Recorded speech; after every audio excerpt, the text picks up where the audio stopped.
panties over criticism online, you just have to think, what kind of thelemic leaders really are they? And how did it get to be this bad? I mean, I'm just ashamed when I see our leaders freaking out over really kind of stupid criticism that they should just ignore. So, if you're opposed to the dissent and the criticism, which I think there's many people with a legitimate position on that, then they have to ask themselves, why do we care so much? Why don't we just assume that smart people are going to look at what Alan has to say, dismiss it as being unreasonable or ridiculous, and move on? Why does the OTO have to empower him by engaging at this level of hysteria? Well, do you think it represents poorly on the administration of U.S. Grand Lodge that one of their SGIGs, in fact, the first one that U.S. Grand Lodge created, is poo-pooing the administration? Do you think that reflects poorly on them? Well, it sort of does, but it also their counter response is worse than the criticism. Mm-hmm. I mean, to me, there's probably some problem for them there that they need to be real men and women about and go look at. And I guess my disappointment is the lack of accountability on the part of the leaders.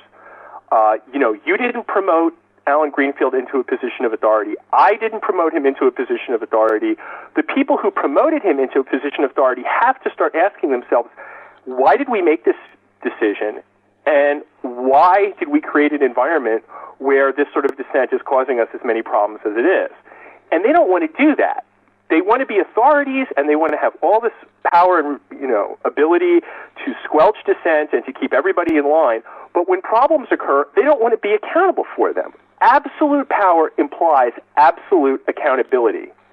And that second part of the equation, they are not man and woman enough to be accountable for. And that's the problem. Well, I think it's larger than that. I think Thelema is about personal responsibility. Of course. And when people don't take responsibility for their actions, whether that be their decisions to promote people or their responsibility for dissenting and accepting the consequences of it, then really, are they Thelemites? Well, look at the whole path of mediation nonsense that the OTO has tried to foist off on us. I mean, I go on record as I just think this is a torturous document. I deplore it. I think it's unhelpful and silly. But regardless, in that document, there's an expression: when you point the finger at someone, three fingers point back at you. Well, if the OTO is pointing the finger at these dissenters, then we have to wonder what three fingers are pointing back at U.S. Grand Lodge. And if you're going to use this mutual culpability argument where both sides have to look at what they did wrong when they want us to resolve our problems within the organization, then the leaders have to start asking, what did we do wrong? What have our mistakes been? If they want to know, they can listen to the podcast because we're here to tell them. Right. If they want to start stepping up to the plate and being real men and real women and taking accountability for their own actions and their own responsibility, we can help them with that, and we can show them, what mistakes they've made. But I think one of the big problems is that these are not people who are strong enough to admit to challenges and mistakes, and that's part of their anger at the dissent. The other thing I think people should look at is, in the past, a lot of the people dissenting against the OTO, and this is still true, tend to be crazy people. Not just ex-members who are clearly insane, but people who are never in the OTO, who hate Aleister Crowley and are attributing all sorts of things to the order. We've dealt with this for years.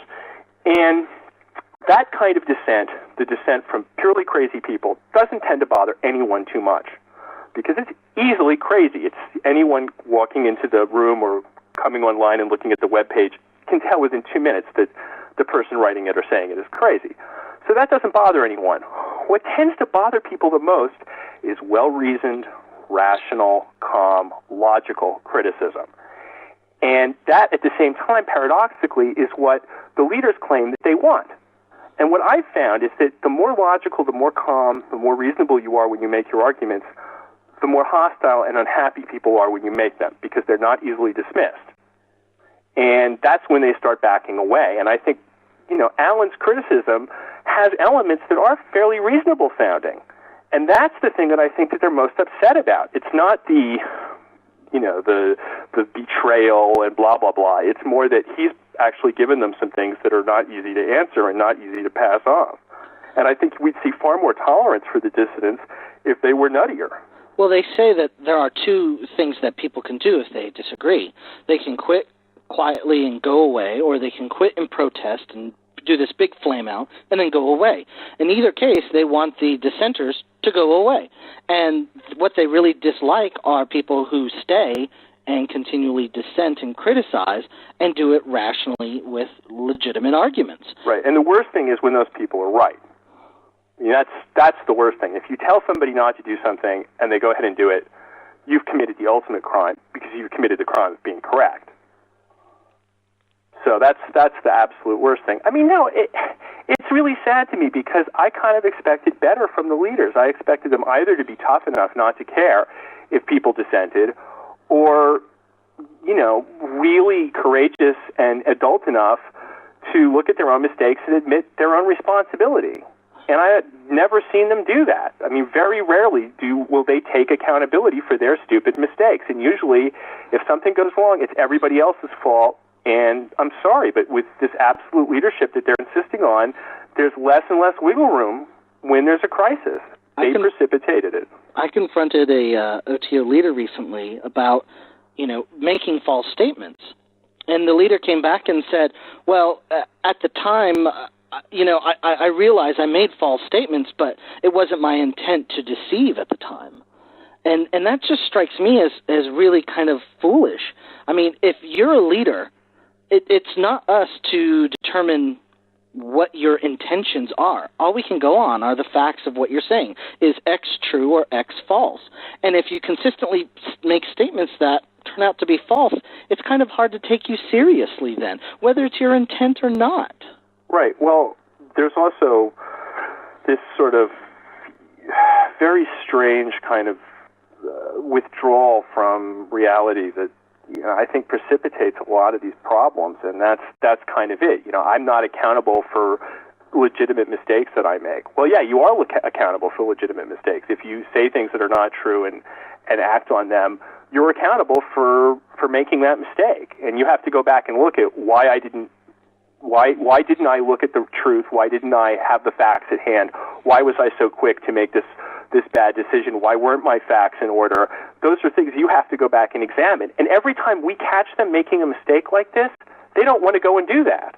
No, I mean, privately they might say, oh, yeah, I made a mistake. And then if we say, okay, well, then you owe so-and-so an apology, they never turn around and do it. They never even go to the other person that they've, you know, made the mistake against and say, we're sorry, or we acknowledge that we made a mistake, and not even say they're sorry. They just let it go. And that's what builds up a lot of resentment from a lot of people. Right. Well, again, I think everyone would be more forgiving of these sorts of scenarios if they saw the organization moving forward rapidly with serious purpose and urgency. And you're willing to cut people a huge amount of slack. But, you know, as a friend of mine said, part of their problem is that they will insist on military-style discipline and insist that the organization is a military order when it suits them to, like in this dissent case. But then they'll turn around when it suits them and insist that it's a fraternity, and that, you know, strict demands are unreasonable. They bounce back and forth between these two models based on what they want and what they, you know, is most convenient to them. So, for example, they say, oh, you know, this is a military order and you're under military discipline, so you can't dissent against us online. Oh, then it's a military order. But when we ask, well, why won't you make everyone pay what they're supposed to pay in local dues, and why won't you step up the demands on people, especially the leaders who aren't paying local dues? Oh, it's a fraternity. We can't make people give more money. That's horrible. How could you make such an unreasonable demand? So I don't understand why demanding that people not talk bad about them online is a legitimate thing, but, you know, making people pay local dues is not. It's craziness. And no adult is going to respect this. I mean, no serious adult. If you're approaching the OTO like an SCA game where it's all pretend or play on some level, then I guess you can talk yourself into believing a lot of this. If you're taking it as a serious adult religion that's very, very important, then this sort of games playing and double standards, it's just insulting. Well, I think that's a good discussion of where things are right now. As things progress, I'm sure we'll revisit this and discuss it more. And I would encourage people to go to the U.S. Grand Lodge website, take a look at the recent statement of solidarity from the SGIGs for the Grandmaster Sabazius. Take a look at Sabazius's LJ, and also if they're interested, take a look at my personal blog at www.thelema.nu. So thanks again for being on the show, Keith. Oh, thank you for having me, John. 93. I hope everybody enjoyed that conversation I had with Keith. It's a very pertinent issue right now, talking about when it's appropriate to speak out about various aspects of the thelemic community and when it's not. And I'm sure this will be an ongoing debate, so this is part of that discussion. Moving forward, as I said earlier, Christopher Penczak is a author and a practitioner of Wiccan witchcraft, and he talks with us today about elemental aspects of magic and how he's incorporated that into his system, and also talks about the various books that he's written. And then lastly, we also talk about gender issues within magic, and in particular aspects of sexuality, physical gender, and identification of gender. So here's the interview with Christopher Penczak. We have on the phone with us Christopher Penczak. Are you there? Yes, I am. Welcome to the podcast, 93. Thank you so much, 93. Blessed be. For those who are not aware, you've been writing books about occultism and witchcraft for many years. When did your first book come out? The first book, I believe, came out in 2000, and it was written actually in 97, I think is when I submitted it. So it's interesting for all us aspiring writers out there. A lot of people think you write a book and it comes out right away, but you can write something and not have it come out for quite a few years. Well, we actually had an interview on the podcast with a former editor for Red Wheel Weiser, and he made it very clear, like, on a quick book is 18 months. Right. So 3 years is... Michael Conlon. Absolutely. Oh, I love Mike. He's a great guy. He is. He's a great guy, and it was wonderful to have him on the show. He gave a lot of information on what it's like on the inside. I bet. So Red Wheel Weiser was your, or Weiser was your first publisher? Yep, Weiser was my first publisher when I started, and in the midst of the first book coming out, they became Red Wheel Weiser. Okay. Kind of transitioned from there. So I put out 3 books with Weiser. It was City Magic was my first, Spirit Allies was my second, and Gay Witchcraft was my third with them. But that was actually my 4th book to come out. Okay. And your publisher is Llewellyn? Yep. Well, actually, I'm pretty much a free agent. I can take my books wherever I want and whatever publisher I think is best. But right now, I've been working most closely with Llewellyn. Okay. And your newest book, about to come out in about a month, or I guess a month and a half, is called Mystic Foundation. That's right. Right. And what is that book about? Well, it was really a book that I was writing for a group of my community and really my clients that weren't involved in a lot of occultism. I found that I had a lot of beginning students who didn't necessarily want to take my witchcraft classes, which I really see as the more serious teachings, where I get into more of the magical theory and the daily meditations and really kind of giving you a broad base of metaphysics to understand how the world works in a witchcraft context. And I really felt that a lot of them had the preconceived notions. You run into a metaphysical store, an occult bookstore, or an herbal shop, and there's a lot of strange things that are in there, and there's a lot of strange books, and there's not really something that's a primer for people who are just starting out. And I had a lot of students within a short period of time that were really kind of questioning, and they weren't necessarily interested in witchcraft per se, but they were interested in the ideas that were kind of around me, involved in healing and meditation and magic in general. So I really wanted to write a book that kind of spoke to them. So the book is really the basic foundations of metaphysics. It gets into a lot of ideas of personal energy and how to control and protect and to shield your personal energy. It gets into meditation. It gets into some magical theory of understanding your place in the universe and how the universe operates, how to manifest, how to develop psychic ability and intuition. And then it really culminates with an idea of explaining what traditions are, what the use of magical traditions and lineages come from, and then it goes through various traditions and explains a little bit of their theology and kind of gives you a little taste of different traditions, so you might read through it and say, okay, now that I have a basic understanding of some metaphysics, I want to study ceremonial magic, or I want to study alchemy, or I want to study witchcraft, or I want to study in mystical Christianity, whatever it might be. That we touch a little bit on almost all the mystical traditions. So it's kind of a survey book. Yeah, it's a survey, but it definitely has a practical aspect to it. There's a lot of exercises in there. So if somebody wants to just have an experience with something, I'm a big believer in direct experience. Okay. I don't really want anybody to say, oh, just believe this because this is the theory or the theology. I want you to have an experience with it, and if it works for you, then that's great, and if it doesn't, that's fine too.